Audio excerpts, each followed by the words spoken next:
तो यहाँ सारिका सिंह, ये एनडीए वर्सेस इंडिया वाली लड़ाई नहीं है, बीजेपी वर्सेस कांग्रेस, जैसा कि विजय जी कह रहे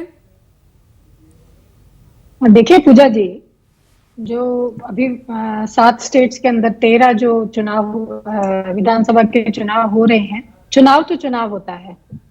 और आज अगर हम देश की परिस्थितियों को देखें तो निश्चित रूप से चाहे वो विधानसभा का चुनाव हो, चाहे वो लोकसभा के चुनाव थे, चाहे वो लोकसभा के उपचुनाव होंगे, इंडिया वर्सेस एनडीए ही होगा। क्योंकि ये जो लड़ाई है ये संविधान को बचाने की, लोकतंत्र को बचाने की है। मणिपुर में घटित होती रही, हमारे जो प्रधानमंत्री हैं देश के, वो जैसे ही चुनाव का रिजल्ट आया और इटली वो चले गए घूमने के लिए, जबकि वहां पर वो कोई ऑफिशियल, उनका वहां पर कोई रोल नहीं था, और मणिपुर जाना वो सही नहीं समझते हैं। उसके बाद में अगर आप देखें तो जब मैं हमारे खिलाड़ियों को शुभकामनाएं प्रेषित करती हूँ जिन्होंने अभी अभी T20 वर्ल्ड कप जीता है, उनको वो फोन पर बहुत सारी बधाई दे रहे हैं।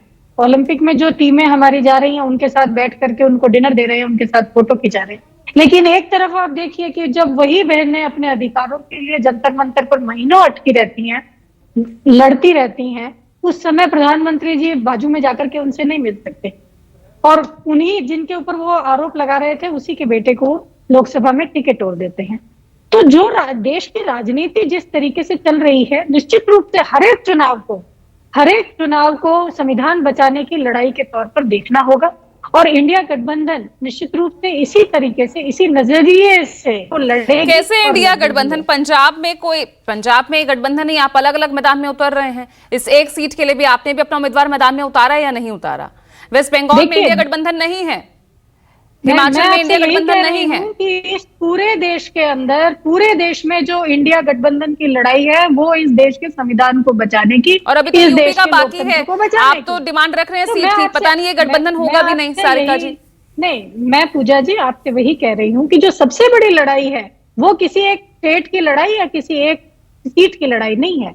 लड़ाई है संविधान को बचाने की। जिस तरीके से हमारे नेता राहुल गांधी जी ने पिछले कुछ समय में देखेंगे पूरे हिंदुस्तान का, पहले वो भारत जोड़ो यात्रा की, फिर भारत न्याय यात्रा की, लोगों की आवाज को सुना, लोगों की आवाज को, और अभी भी चुनाव के बाद से आप देखेंगे तो लगातार बिना रुके, क्योंकि अब उनके कंधों पर एक और जिम्मेदारी है, वो नेता प्रतिपक्ष हैं।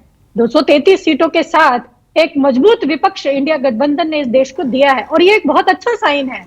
ये आगे रहे, एनडीए ने सरकार बनाई, लेकिन इस देश ने इस बार विपक्ष के जो हाथ मजबूत किए हैं वो देश के लोकतांत्रिक और देश के संवैधानिक ताकतों को मजबूती दी है। तो ये हमारी बहुत नैतिक जिम्मेदारी बन जाती है कि हर एक चुनाव, अब ये जो 13 चुनाव है, चाहे वो बंगाल का चुनाव ले रहे हैं, चाहे आप पंजाब का चुनाव ले रहे हैं, चाहे आप हिमाचल का, तो आप देखें इनमें से 8 ऐसी सीटें हैं जिनके ऊपर एनडीए ने और खासकर बीजेपी ने मैनिपुलेशन करके, लालच दे करके वहां के एमएलए को अपनी तरफ मिलाया। तो अभी भी खतरा तो आपके लिए टला नहीं है, अभी भी खतरा टला नहीं है। ये 3 सीटें जीतना बहुत जरूरी है आपके लिए। पूजा जी, खतरा तो जब तक बीजेपी अपना चाल और चरित्र नहीं बदलेगी और जनता इस देश की इनको जवाब नहीं देगी, तब तक खतरा किसी भी, आप देखिए पिछले कितने सालों में इन्होंने 8 चुनी हुई सरकारों को गिरा दिया। क्या ये संवैधानिक है? क्या ये लोकतांत्रिक है? ठीक है, धनेंद्र भारद्वाज, जो खतरा हिमाचल में नजर आ रहा है, क्या वही खतरा